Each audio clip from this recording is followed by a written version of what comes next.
الحمد لله رب العالمين الرحمن الرحيم مالك يوم الدين إياك نعبد وإياك نستعين اهدنا الصراط المستقيم صراط الذين أنعمت عليهم غير المغضوب عليهم ولا الضالين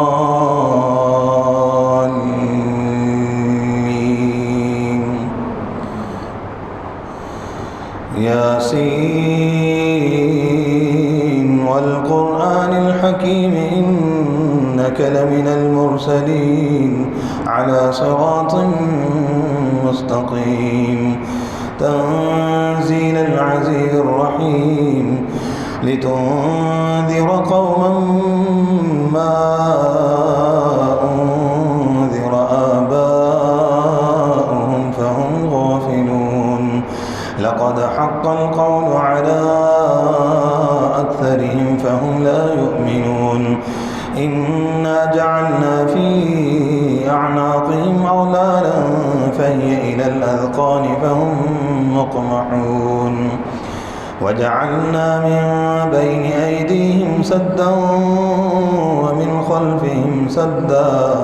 ومن خلفهم سدا فأغشيناهم فهم لا يبصرون وسواء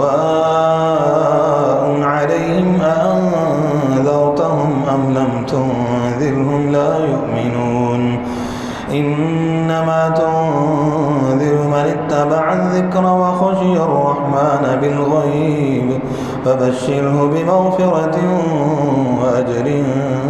كريم إنا نحن نحيي الموتى ونكتب ما قدموا وآثارهم وكل شيء أحصيناه في إمام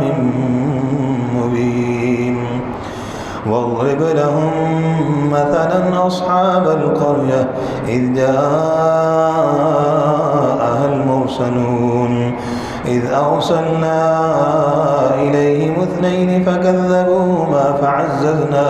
فعززنا بثالث فقالوا إنا إليكم مرسلون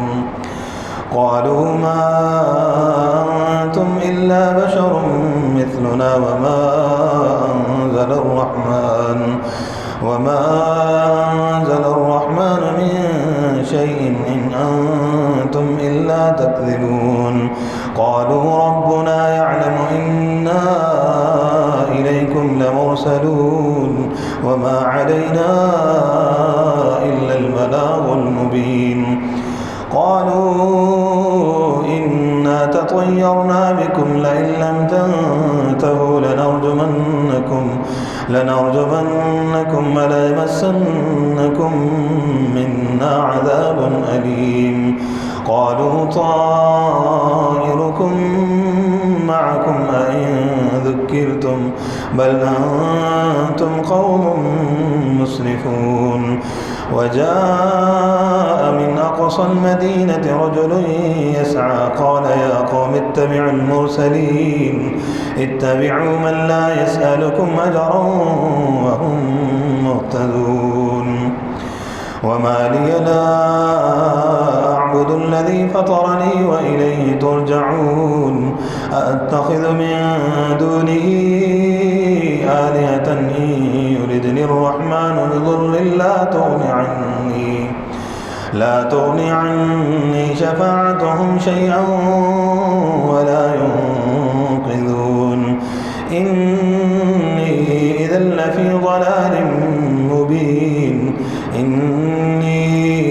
آمنت بربكم فاسمعون قيل ادخل الجنة قال يا ليت قومي يعلمون بما غفر لي ربي وجعلني من المكرمين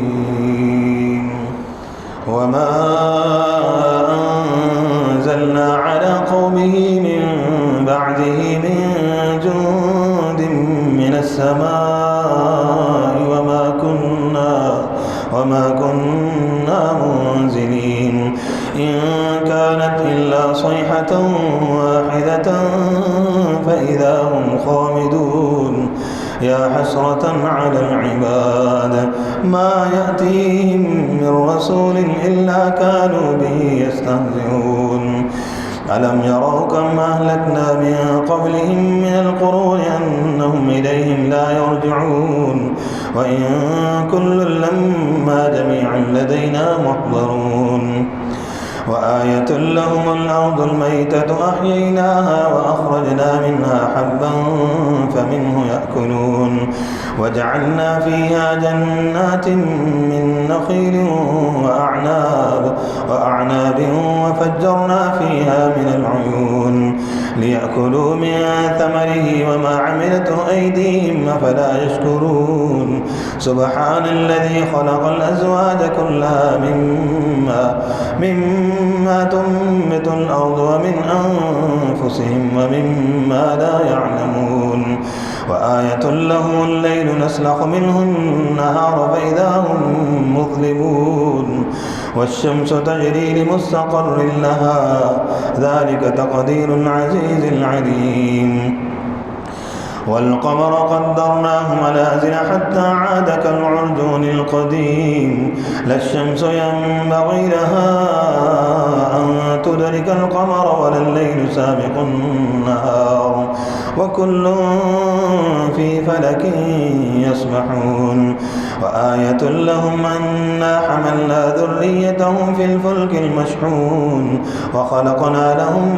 من مثله ما يركبون وإن نشأ نغرقهم فلا صريخ لهم ولا هم ينقذون إلا رحمة منا ومتاعا إلى حين وإذا قيل لهم اتقوا ما بين أيديكم وما خلفكم لعلكم ترحمون وما تأتيهم من آية من آيات ربهم إلا كانوا عنها معرضين وإذا قيل لهم أنفقوا مما رزقكم الله قال الذين كفروا للذين آمنوا أنطعم من لو يشاء الله أطعمه إن أنتم إلا في ضلال مبين ويقولون متى هذا الوعد إن كنتم صادقين ما ينظرون إلا صيحة واحدة تأخذهم وهم يخصمون فلا يستطيعون توصية ولا إلى أهلهم يرجعون ونفخ في الصور فإذا هم من الأجداث إلى ربهم ينسلون قالوا يا ويلنا من بعثنا من مرقدنا هذا ما وعد الرحمن وصدق المرسلون إن كانت إلا صيحة واحدة فإذا هم جميعا لدينا محضرون فاليوم لا تظلم نفس شيئا ولا تجزون إلا ما كنتم تعملون إن أصحاب الجنة اليوم في شغل فاكهون هم وأزواجهم في ظلال على الأرائك متكئون لهم فيها فاكهة ولهم ما يدعون سلام قولا من رب رحيم سلام قولا من رب رحيم وامتازوا اليوم أيها المجرمون ألم أعهد إليكم يا بني آدم ألا تعبدوا الشيطان إنه لكم عدو مبين وأن اعبدوني هذا صراط مستقيم ولقد أضل منكم جبلا كثيرا أفلم تكونوا تعقلون هذه جهنم التي كنتم توعدون اصلوها اليوم بما كنتم تكفرون اليوم نختم على أفواههم وتكلمنا وتكلمنا أيديهم وتشهد أرجلهم بما كانوا يكسبون ولو نشاء لطمسنا على أعينهم فاستبقوا الصراط فأنى يبصرون ولو نشاء لمسخناهم على مكانتهم فما استطاعوا مضيا ولا يرجعون ومن نعمره ننكسه في الخلق أفلا يعقلون وما علمناه الشعر وما ينبغي له إن هو إلا ذكر وقرآن مبين لينذر من كان حيا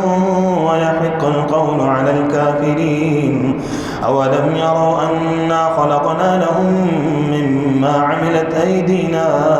أنعاما فهم لها مالكون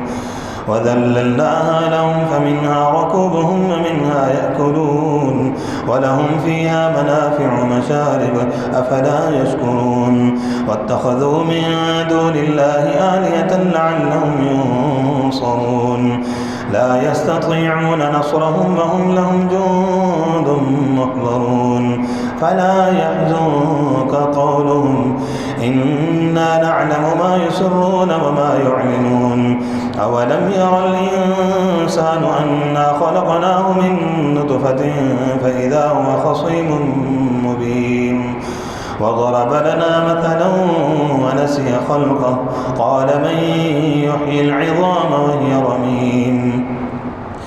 قل يحييها الذي أنشأها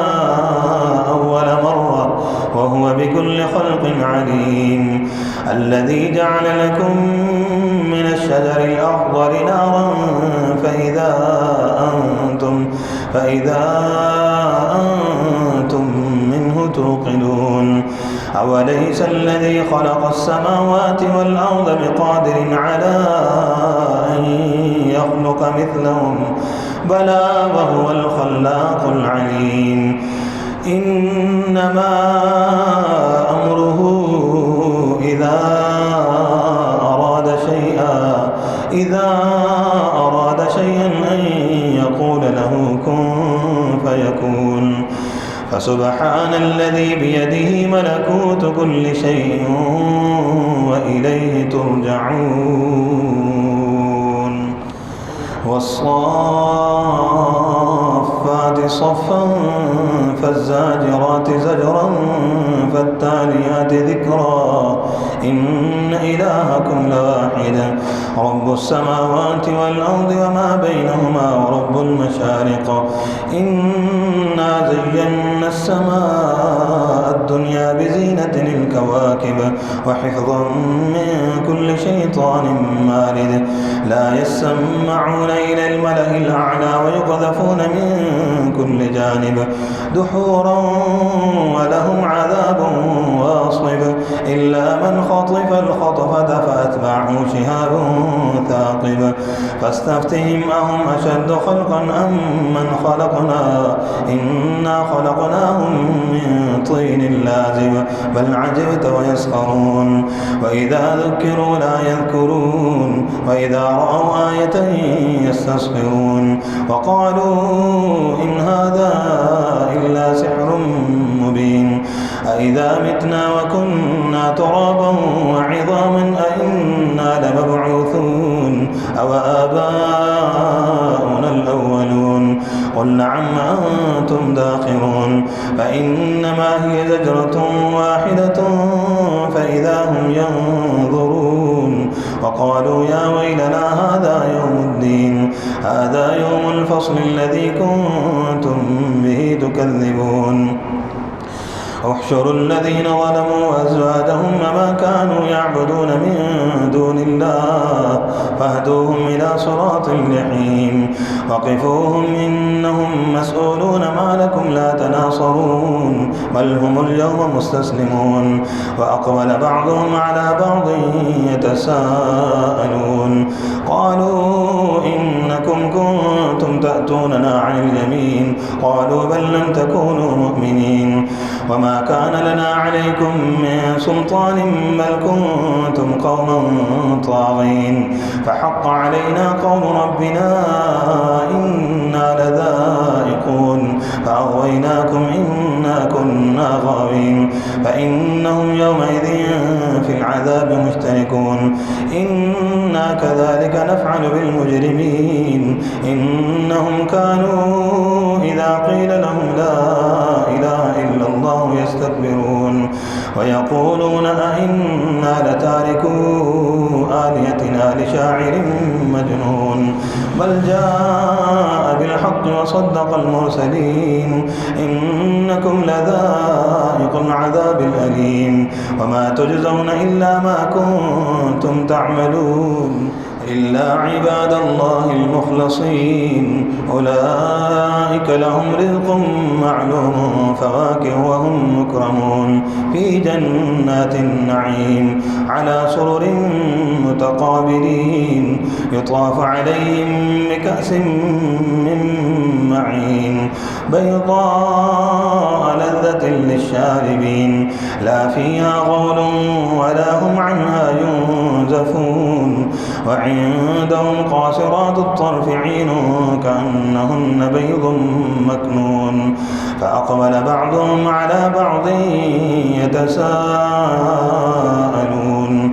قال قائل منهم إني كان لي قرين يقول أئنك لمن المصدقين أئذا متنا وكنا ترابا وعظاما أئنا لمدينون قال هل أنتم مطلعون فاطلع فرآه في سواء الجحيم قال تالله إن كدت لتردين ولولا نعمة ربي لكنت من المحضرين أفما نحن بميتين إلا موتتنا الأولى وما نحن بمعذبين إن هذا لهو الفوز العظيم لمثل هذا فليعمل العاملون أذلك خير نزلا أم شجرة الزقوم إنا جعلناها فتنة للظالمين إنها شجرة تخرج في أصل الجحيم طلعها كأنه رؤوس الشياطين فإنهم لآكلون منها فمالئون منها البطون ثم إن لهم عليها لشوبا من حميم ثم إن مرجعهم لإلى الجحيم إنهم ألفوا آباءهم ضالين فهم على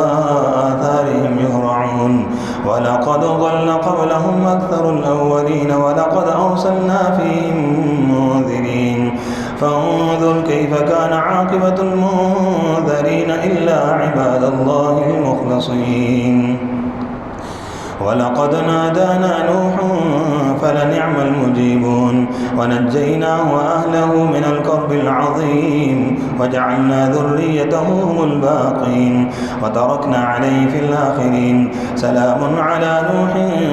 في العالمين إنا كذلك نجزي المحسنين إنه من عبادنا المؤمنين ثم أغرقنا الآخرين وإن من شيعته لإبراهيم إذ جاء ربه بقلب سليم إذ قال لأبيه وقومه ماذا تعبدون أئفكا آلهة دون الله تريدون فما ظنكم برب العالمين فنظر نظرة في النجوم فقال إني سقيم فتولوا عنه مدبرين فراغ إلى آلهتهم فقال ألا تأكلون ما لكم لا تنطقون فراغ عليهم ضربا باليمين فأقبلوا إليه يزفون قال أتعبدون ما تنحتون والله خلقكم وما تعملون قالوا ابنوا له بنيانا فألقوه في الجحيم فأرادوا به كيدا فجعلناهم الأسفلين وقال إني ذاهب إلى ربي سيهدين رب هب لي من الصالحين فبشرناه بغلام حليم فلما بلغ معه السعي قال يا بني إني إني أرى في المنام أني أذبحك فانظر ماذا ترى. قال يا أبت افعل ما تؤمر ستجدني إن شاء الله من الصابرين. فلما أسلما وتله للجبين وناديناه أن يا إبراهيم قد صدقت الرؤيا إنا كذلك نجزي المحسنين. إن هذا لهو البلاء المبين وفديناه بذبح عظيم وتركنا عليه في الآخرين. سلام على إبراهيم كذلك نجزي المحسنين إنه من عبادنا المؤمنين. وبشرناه بإسحاق نبيا من الصالحين وباركنا عليه وعلى إسحاق ومن ذريتهما محسن وظالم لنفسه مبين. ولقد مننا على موسى وهارون ونجيناهما وقومهما من الكرب العظيم ونصرناهم فكانوا هم الغالبين وآتيناهما الكتاب المستبين وهديناهما الصراط المستقيم وتركنا عليهما في الآخرين. سلام على موسى وهارون إنا كذلك نجزي المحسنين إنهما من عبادنا المؤمنين. وإن إلياس لمن المرسلين إذ قال لقومه ألا تتقون أتدعون بعلا وتذرون أحسن الخالقين الله ربكم ورب آبائكم الأولين. فكذبوا فإنهم لمحضرون إلا عباد الله المخلصين وتركنا عليه في الآخرين. سلام على الياسين إنا كذلك نجزي المحسنين إنه من عبادنا المؤمنين. وإن لوطا لمن المرسلين إذ نجيناه وأهله أجمعين إلا عجوزا في الغابرين ثم دمرنا الآخرين. وإنكم لتمرون عليهم مصبحين وبالليل أفلا تعقلون. وإن يونس لمن المرسلين إذ أبق إلى الفلك المشحون فساهم فكان من المدحضين فالتقمه الحوت وهو مليم فلولا أنه كان من المسبحين للبث في بطنه إلى يوم يبعثون. فنبذناه بالعراء وهو سقيم وأنبتنا عليه شجرة من يقطين وأرسلناه إلى 100,000 أو يزيدون فآمنوا فمتعناهم إلى حين. فاستفتهم ألربك البنات ولهم البنون أم خلقنا الملائكة إناثا وهم شاهدون. ألا إنهم من إفكهم ليقولون ولد الله وإنهم لكاذبون. أصطفى البنات على البنين ما لكم كيف تحكمون أفلا تذكرون أم لكم سلطان مبين فأتوا بكتابكم إن كنتم صادقين. وجعلوا بينه وبين الجنة نسبا ولقد علمت الجنة إنهم لمحضرون سبحان الله عما يصفون إلا عباد الله المخلصين. فإنكم وما تعبدون ما أنتم عليه بفاتنين إلا من هو صال الجحيم. وما منا إلا له مقام معلوم وإنا لنحن الصافون وإنا لنحن المسبحون. وإن كانوا ليقولون لو أن عندنا ذكرا من الأولين لكنا عباد الله المخلصين فكفروا به فسوف يعلمون ولقد سبقت كلمتنا لعبادنا المرسلين إنهم لهم المنصورون وإن جندنا لهم الغالبون فتول عنهم حتى حين وأبصرهم فسوف يبصرون أفبعذابنا يستعجلون فإذا نزل بساحتهم فساء صباح المنذرين وتول عنهم حتى حين وأبصر فسوف يبصرون سبحان ربك رب العزة عما يصفون وسلام على المرسلين والحمد لله رب العالمين. الحمد لله رب العالمين الرحمن الرحيم مالك يوم الدين إياك نعبد وإياك نستعين اهدنا الصراط المستقيم صراط الذين أنعمت عليهم غير المغضوب عليهم ولا الضالين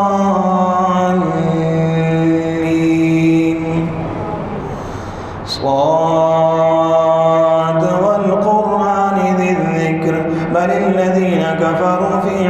في عزة وشقاق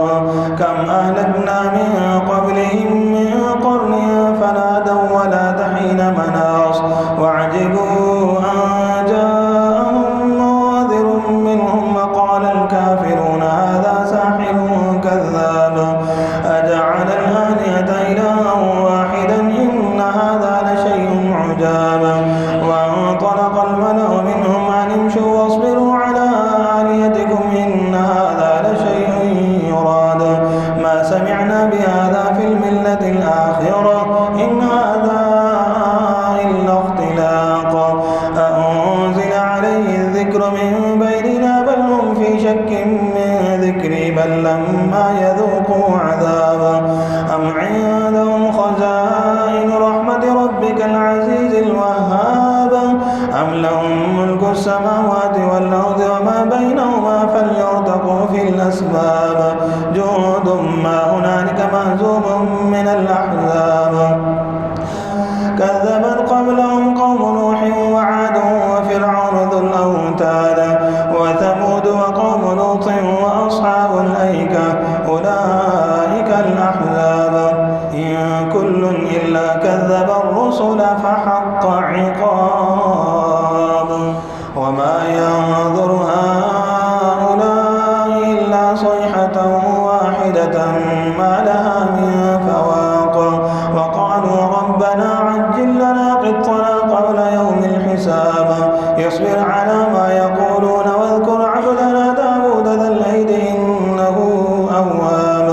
إنا سخرنا الجبال معه يسبحن بالعشي والإشراق والطير محشورة كل له أواب وشددنا ملكه وآتيناه الحكمة وفصل الخطاب وهل أتاك نبأ الخصم إذ تسوروا المحراب إذ دخلوا على داود ففزع منهم قالوا لا تخف خصمان بغى بعضنا على بعض فاحكم بين الناس بالحق ولا تشطط واهدنا إلى سواء الصراط إن هذا أخي له 99 نعجة ولي نعجة واحدة فقال أكفلنيها وعزني في الخطاب قال لقد ظلمك بسؤال نعجتك إلى نعاجه وإن كثيرا من الخلطاء ليبغي بعضهم على بعض إلا الذين آمنوا وعملوا الصالحات وقليل ما هم وظن داود أنما فتناه فاستغفر ربه وخر راكعا وأناب الله أكبر فغفرنا له ذلك وإن له عندنا لزلفى وحسن مآب يا داود إنا جعلناك خليفة في الأرض فاحكم بين الناس بالحق ولا تتبع الهوى فيضلك عن سبيل الله إن الذين يضلون عن سبيل الله لهم عذاب شديد بما نسوا يوم الحساب وما خلقنا السماء والأرض وما بينهما باطلا ذلك ظن الذين كفروا فويل للذين كفروا من النار أم نجعل الذين آمنوا وعملوا الصالحات كالمفسدين في الأرض أم نجعل المتقين كالفجار كتاب أنزلناه إليك مبارك ليدبروا آياته وليتذكر أولو الألباب ووهبنا لداود سليمان نعم الأبد إنه أواب إذ عرض عليه بالعشي الصافنات الجياد فقال إني أحببت حب الخير عن ذكر ربي حتى توارت بالحجاب ردوها علي فطفق مسحا بالسوق والأعناق ولقد فتنا سليمان وألقينا على كرسيه جسدا ثم أناب قال رب اغفر لي وهب لي ملكا لا ينبغي لأحد من بعدي إنك أنت الوهاب فسخرنا له الريح تجري بأمره رخاء حيث أصاب والشياطين كل بناء وغواص وآخرين مقرنين في الأسفاد هذا عطاؤنا فامنن أو أمسك بغير حساب وإن له عندنا لزلفى وحسن مآب واذكر عبدنا أيوب إذ نادى ربه أني مسني الشيطان بنصب وعذاب اركض برجلك هذا مغتسل بارد وشراب ووهبنا له أهله ومثلهم معهم رحمة منا وذكرى لأولي الألباب وخذ بيدك ضغثا فاضرب به ولا تحنث إنا وجدناه صابرا نعم العبد إنه أواب واذكر عبادنا إبراهيم وإسحاق ويعقوب أولي الأيدي والأبصار إنا أخلصناهم بخالصة ذكر الدار وإنهم عندنا لمن المصطفين الأخيار واذكر إسماعيل واليسع وذا الكفل وكل من الأخيار هذا ذكر وإن للمتقين لحسن مآب جنات عدن مفتحة لهم الأبواب متكئين فيها يدعون فيها بفاكهة كثيرة وشراب وعندهم قاصرات الطرف أتراب هذا ما توعدون ليوم الحساب إن هذا لرزقنا ما له من نفاد هذا وإن للطاغين لشر مآب جهنم يصلونها فبئس المهاد هذا فليذوقوه حميم وغساق وآخر من شكله أزواج هذا فوج مقتحم معكم لا مرحبا بهم إنهم صالوا النار قالوا بل أنتم لا مرحبا بكم أنتم قدمتموه لنا فبئس القرار قالوا ربنا من قدم لنا هذا فزده عذابا ضعفا في النار وقالوا ما لنا لا نرى رجالا كنا نعدهم من الأشرار أتخذناهم سخريا أم زاغت عنهم الأبصار إن ذلك لحق تخاصم أهل النار قل إنما أنا منذر وما من إله إلا الله الواحد القهار رب السماوات والأرض وما بينهما العزيز الغفار قل هو نبأ عظيم أنتم عنه معرضون ما كان لي من علم بالملأ الأعلى إذ يختصمون إن يوحى إلي إلا أنما أنا نذير مبين إذ قال ربك للملائكة إني خالق بشرا من طين فإذا سويته ونفخت فيه من روحي فقعوا له ساجدين فسجد الملائكة كلهم أجمعون إلا إبليس استكبر وكان من الكافرين قال يا إبليس ما منعك أن تسجد لما خلقت بيدي أستكبرت أم كنت من العالين قال أنا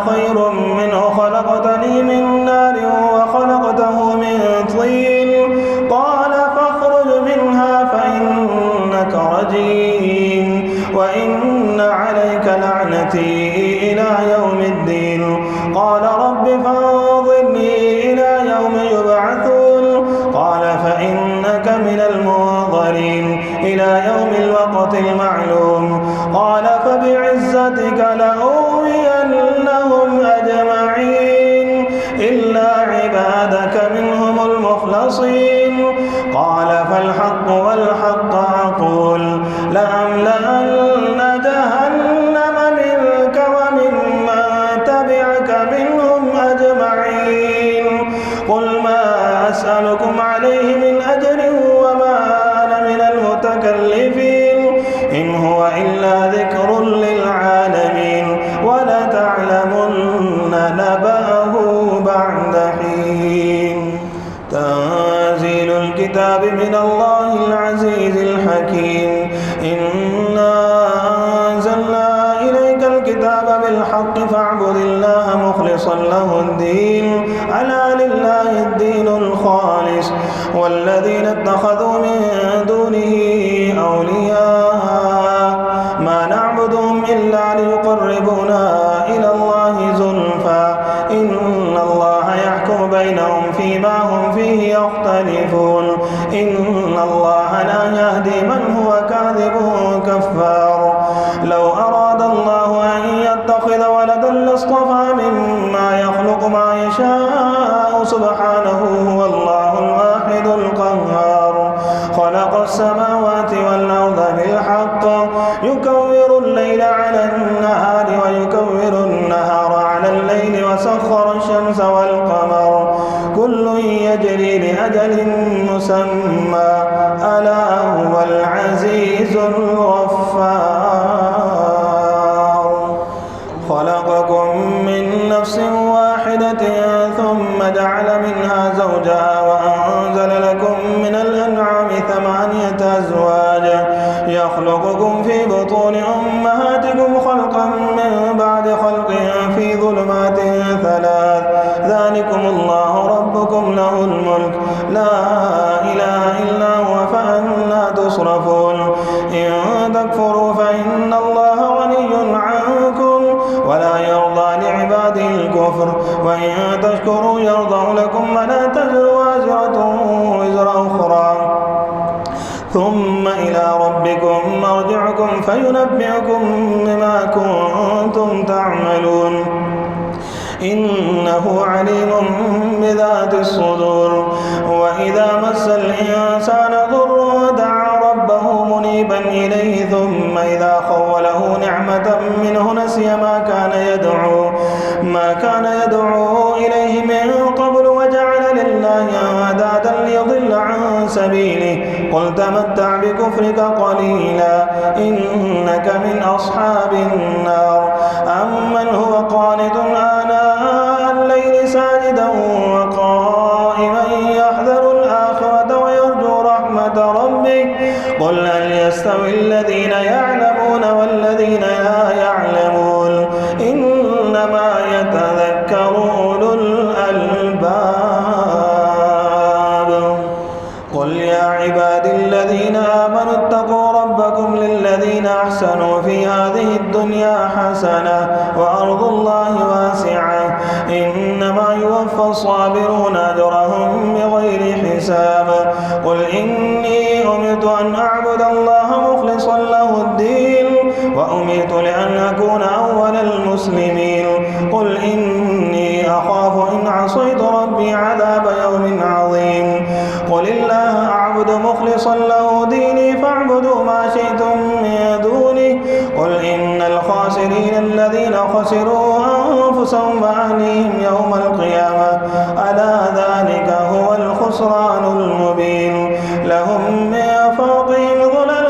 من النار ومن تحتهم ظلل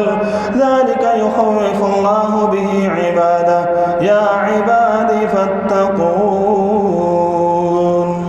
والذين اجتنبوا الطاغوت أن يعبدوها وأنابوا إلى الله لهم البشرى فبشر عباده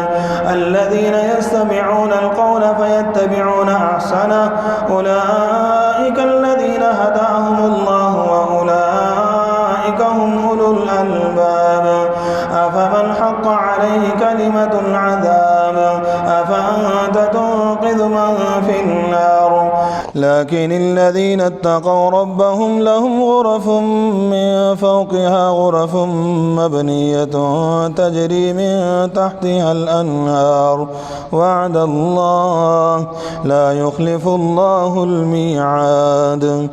ألم تر أن الله أنزل من السماء ماء فسلكه ينابيع في الأرض ثم يخرج به زرعا مختلفا ألوانه ثم يهيج فتراه مصفرا ثم يجعله حطاما إن في ذلك لذكرى لأولي الألباب. أفمن شرح الله صدره للإسلام فهو على نور من ربه فويل للقاسية قلوبهم من ذكر الله أولئك في ضلال مبين. الله نزل أحسن الحديث كتابا متشابها مثانية تقشعر منه جلود الذين يخشون ربهم ثم تلين جلودهم وقلوبهم إلى ذكر الله ذلك هدى الله يهدي به من يشاء ومن يضلل الله فما له من هاد. أفمن يتقي بوجهه سوء العذاب يوم القيامة وقيل للظالمين ذوقوا ما كنتم تكسبون. كذب الذين من قبلهم فأتاهم العذاب من حيث لا يشعرون فأذاقهم الله الخزي في الحياة الدنيا ولعذاب الآخرة أكبر لو كانوا يعلمون. ولقد ضربنا للناس في هذا القرآن من كل مثل لعلهم يتذكرون قرآنا عربيا غير ذي عوج لعلهم يتقون. ضرب الله مثلا رجلا فيه شركاء متشاكسون ورجلا سلما لرجل هل يستويان مثلا الحمد لله بل أكثرهم لا يعلمون. إنك ميت وإنهم ميتون ثم إنكم يوم القيامة عند ربكم تختصمون. الحمد لله رب العالمين الرحمن الرحيم مالك يوم الدين إياك نعبد وإياك نستعين اهدنا الصراط المستقيم صراط الذين أنعمت عليهم غير المغضوب عليهم ولا الضالين.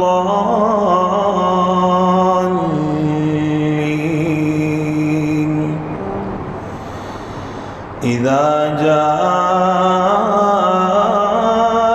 نصر الله والفتح ورأيت الناس يدخلون في دين الله أفواجا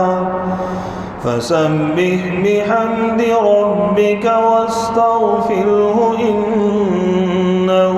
كان توابا. الحمد لله رب العالمين الرحمن الرحيم مالك يوم الدين إياك نعبد وإياك نستعين اهدنا الصراط المستقيم صراط الذين أنعمت عليهم غير المغضوب عليهم ولا الضالين.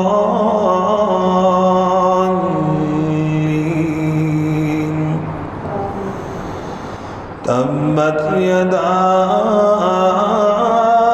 أبي لهب وتب ما أغنى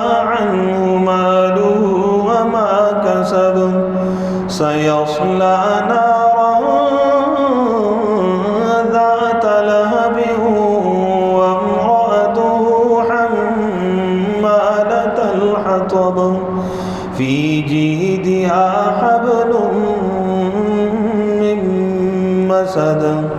الحمد لله رب العالمين الرحمن الرحيم مالك يوم الدين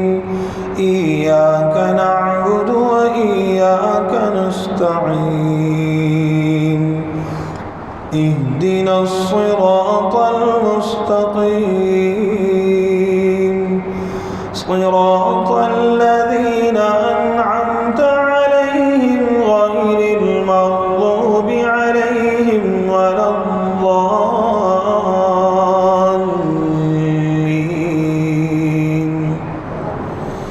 قل هو الله أحد الله الصمد لم يلد ولم يولد ولم يكن له كفوا أحد